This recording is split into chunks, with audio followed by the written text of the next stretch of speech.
Hai, Assalamualaikum dan selamat pagi semua pelajar. Cikgu harap semua berada dalam keadaan sihat sejahtera.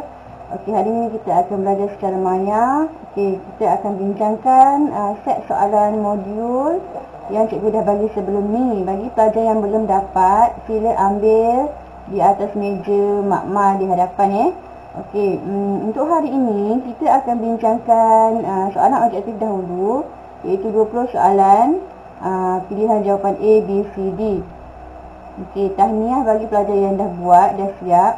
Yang dah siap boleh tandakan dengan kamera. Okey, jika yang belum siap, baru nak buat, kita buat bersama-sama sambil kita bincang ni. Okey, pelajar tandakan jawapan yang betul.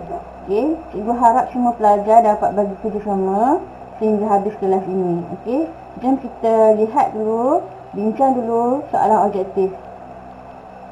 Soalan dahulu. Okey, format soalan PT3, walaupun kita tak ada PT3, tapi soalan untuk akhir tahun, dia adalah formatnya macam samalah PT3 kita ada 100 markah. Bahagian A ni adalah 20 markah, iaitu soalan objektif.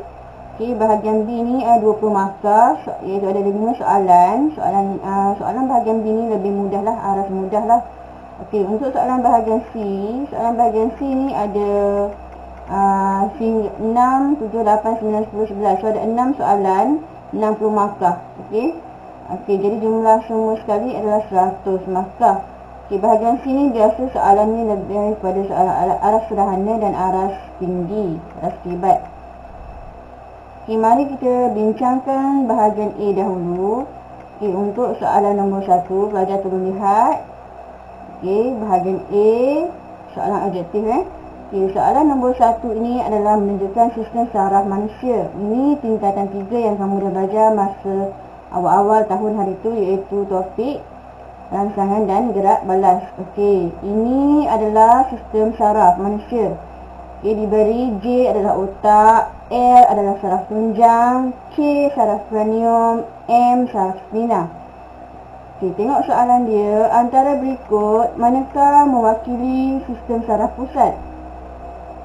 Okey, kita dah belajar sistem saraf ni terdiri daripada dua, iaitu sistem saraf pusat dan sistem saraf periferi. Okey, sistem saraf pusat ni terdiri daripada otak dan juga saraf tunjang. Manakala sistem saraf periferi terdiri daripada saraf kranium dan saraf spina. Okey, jadi jawapannya ialah J dan L. Okey, so jawapannya adalah B. Okey, pelajar tolong tandakan jawapan Okey, soalan seterusnya nombor 2. Raja 2 menunjukkan pengelasan vertebrata. Okey, ini tingkatan 2. Ini kamu belajar masa biodiversity tingkatan 2 kalau tak silap.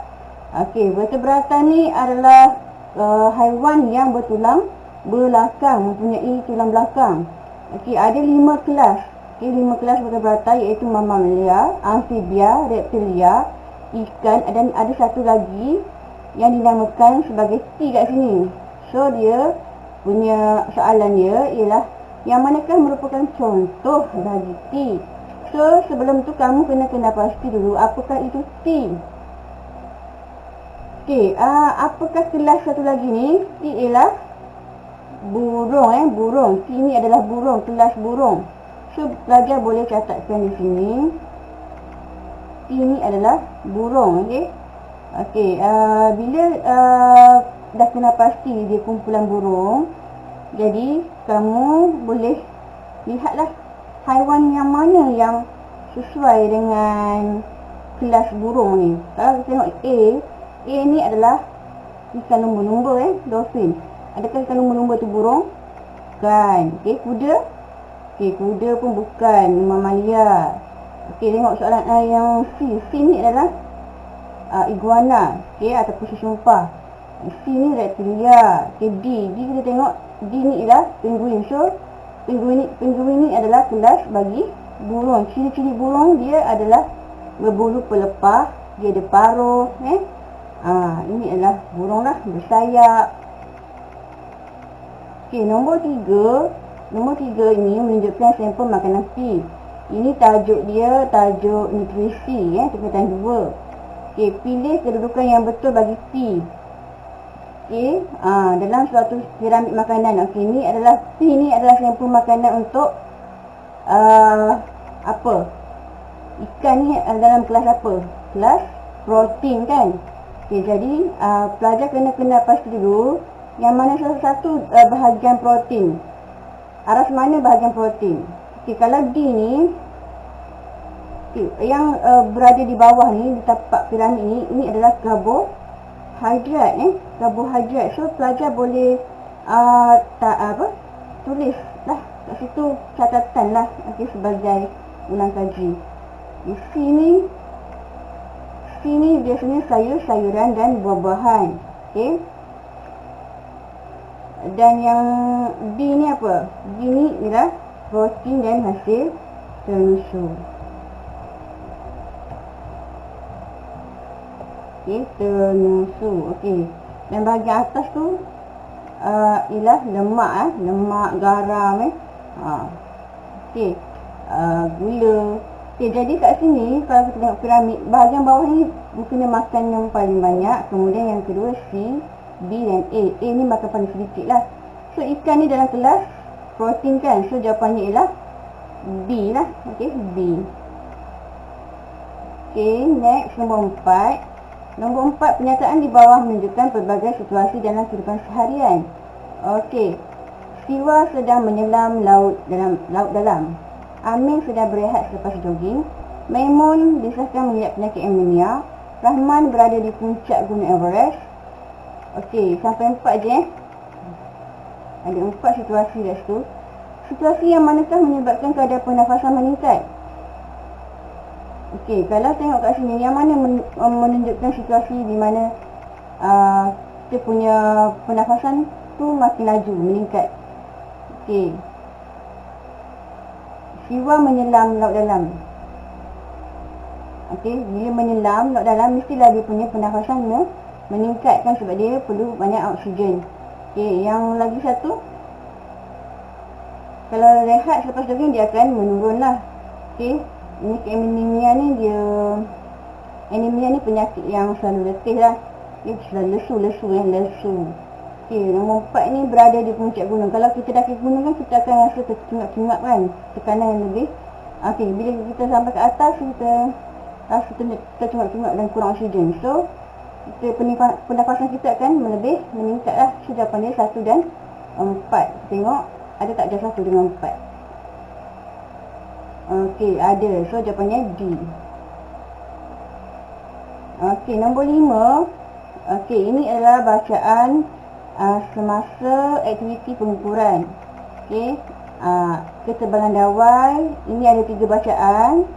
Okey, dia ambil 3 bacaan, kemudian dia puratakan. So soalan dia di sini, dia tanya, kalau dia baca dari jadual dulu. Kalau tengok ni kat sini 2.24, 2.23, 2.25, purata bacaannya ialah 2.24. Yang ni ini purata dia. Okey. Okey, tengok soalan dia. Dia nak dia punya antara berikut bacaan manakah menunjukkan kejituan yang tinggi? Kejituan yang tinggi, jawapannya ialah okey, ialah 1 dan 4. Okey, 1 dan 4. Kenapa 1 dan 4 jawapan dia? Okey, tengok kat sini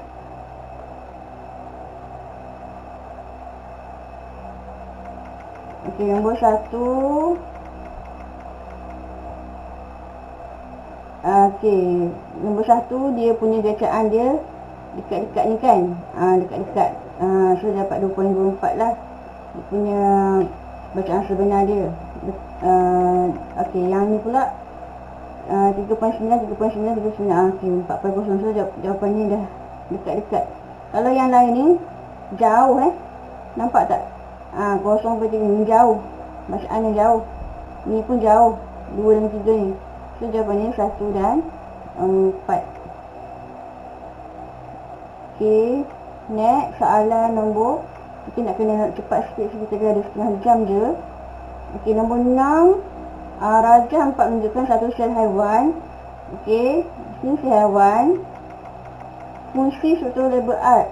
R ni adalah mitokondria kan. So apa fungsi mitokondria? Dia menghasilkan tenaga untuk tindak balas. Jawapannya adalah D.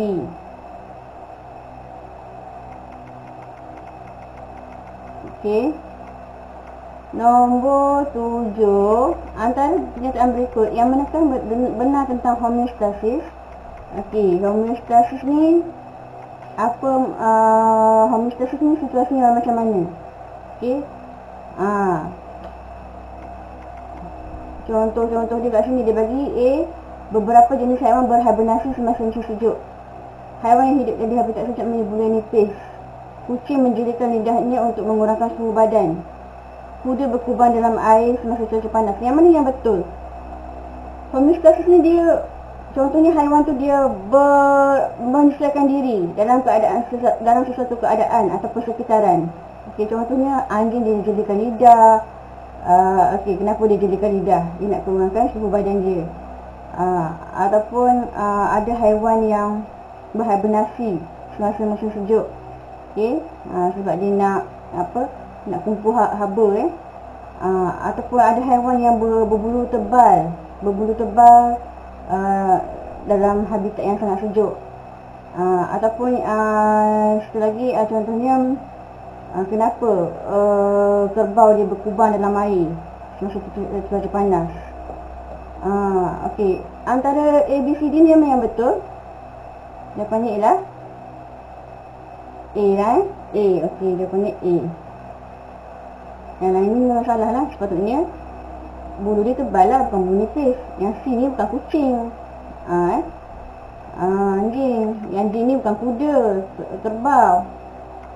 Okey, dia saja, sebenarnya senang je. Dia nak trik nombor 8 tu jawapannya ialah, cuba cepatkan sikit. Jawapannya ialah D. Jawapannya D. Keadaan jiring yang wujud di K dengan L, pejal dan tercair. Dekat sini pepejal J ni, J pepejal. Dia nak bertukar jadi tercair. Suhu meningkat kan, suhu meningkat ais, contohnya ais kan, pepejal kan, dia akan cecak, dia akan mencair lah, mencair jadi tercair. Lepas tu bila suhu meningkat lagi, dia akan jadi gas. Okey, dalam bentuk gas ataupun uap. Okey, so nombor 9. Nombor 9, mengapa pesakit dengan kumpulan darah AB dikatakan mempunyai peluang yang tinggi untuk diselamatkan sekiranya memerlukan pemilihan darah? Sebab kenapa AB ni mempunyai peluang yang tinggi? Okey, sebab dia kebarangkalian untuk berlakunya pengaglutinatan adalah rendah. Jawapannya ialah C. Okey, sebab AB ni adalah penerima universal. Dia boleh terima semua jenis darah. Jadi dia boleh terima darah AB sendiri, dia boleh terima darah A, boleh terima jenis darah B, dan juga boleh terima jenis darah O. Okay, dia adalah penerima universal. Okay, jadi dia kuranglah risiko untuk berlakunya pengaglutinatan tu. Pengaglutinatan tu adalah penggumpalan darah. Okay, darah yang tidak sirkulasi dia boleh jadi menggumpal dan boleh menyebabkan kematian. Okay. Seterusnya soalan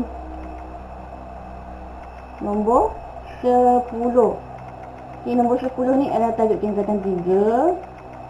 Ini adalah kereaktifan logam. Mana soalan nombor 10 tadi? Okey, ni adalah rola bagas. Rola bagas. Okey, antara berikut tindak balas wanita yang akan berlaku dekat mana ni? Okey, tindak balas mana yang akan berlaku? Okey, kalau dalam rola bagas, apa yang akan berlaku? Apa yang akan dicampur dengan oksida logam? Karbon kan? Ingat lagi tak? Karbon yang akan dicampur. Mula sekali kita akan masukkan karbon dengan oksida logam. Kita nak ekstrak logam. Kita nak ekstrak, contohnya kita nak ekstrak zinc daripada zinc oksida. So kita akan tambahkan karbon dalam kita akan masukkan karbon dalam bilah bagas ni bersama dengan oksigen logam tu. Okey, so jawapannya ialah A lah. Okey, next 11. Okey, 11 antara bahan berikut yang manakah bukan sebatian. Okey, ini tingkatan 1. Kita ada baja. Jirim terdiri daripada sebatian, unsur dengan campuran. Okey, sebatian, unsur, campuran.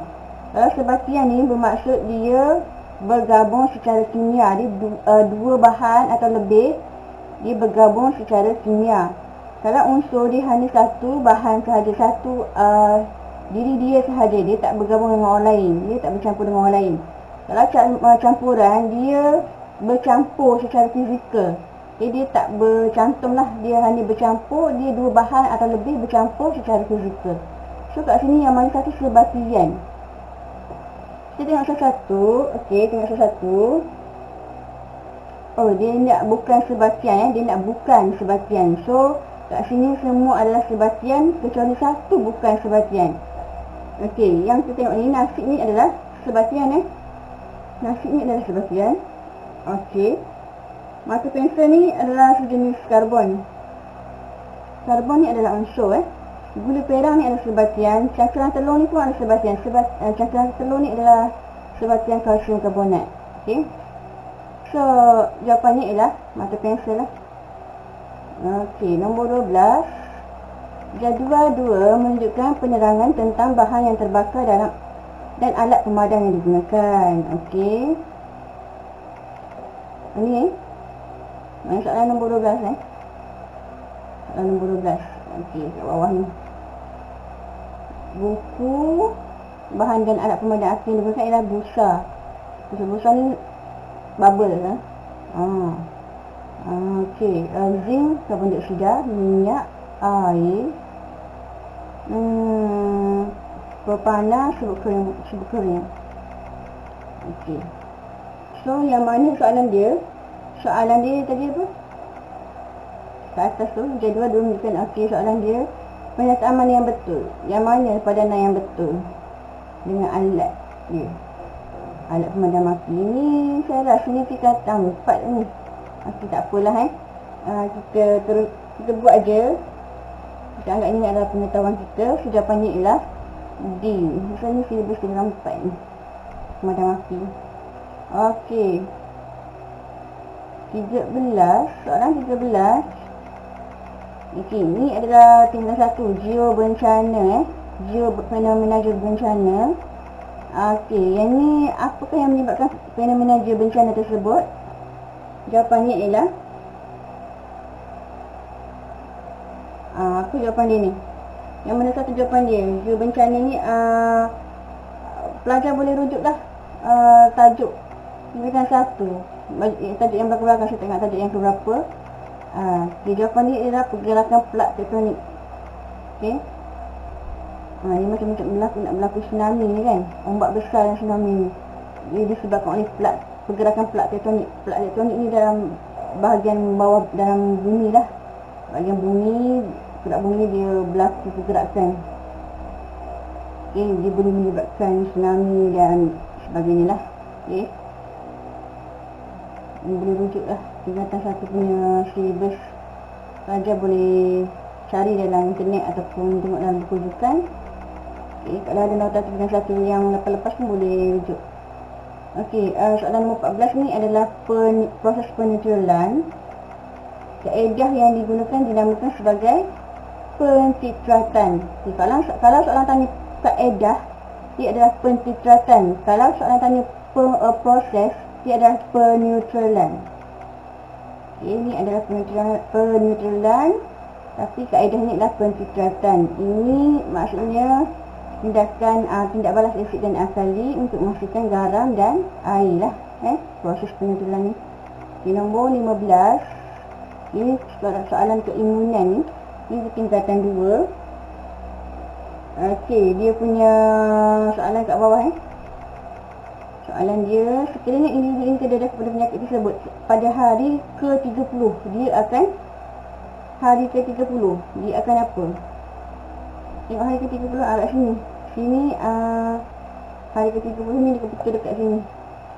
Saya tanda bahagian graf yang menurun ni. So kalau dia terdedah pada penyakit kat sini, apa jadi pada dia? Dia akan mendapat penyakit tersebut. Kenapa dia akan dapat penyakit tersebut? Jawapan dia A. Kenapa dia akan dapat penyakit? Sebab dekat sini antibody dia dah menurun dah. Ini punya kepekatan antibody ni, kalau awak tengok ni, sini adalah paksi untuk kepekatan antibody. Okay, bila suntikan pertama dia akan naik, lepas tu dia akan turun balik. Hari ke-30 ni dia akan turun, lepas tu dia kena ambil suntikan kedua, baru dia akan naik balik antibody ni. Okay, macam kamu lah ambil vaksin 1, vaksin dos 1, dos 2 kan. Selepas dos 21 hari kena ambil dos 2. Sebab apa? Sebab antibody dah menurun. Nanti lepas 6 bulan kena ambil lagi booster sebab antibody dah menurun. Okey, next soalan yang seterusnya, nombor 16. Di nombor 16 ni adalah soalan pasal elektrik. Okey, Rajah menunjukkan dua mentod X dan Y sama disambungkan kepada sel kering. Okey,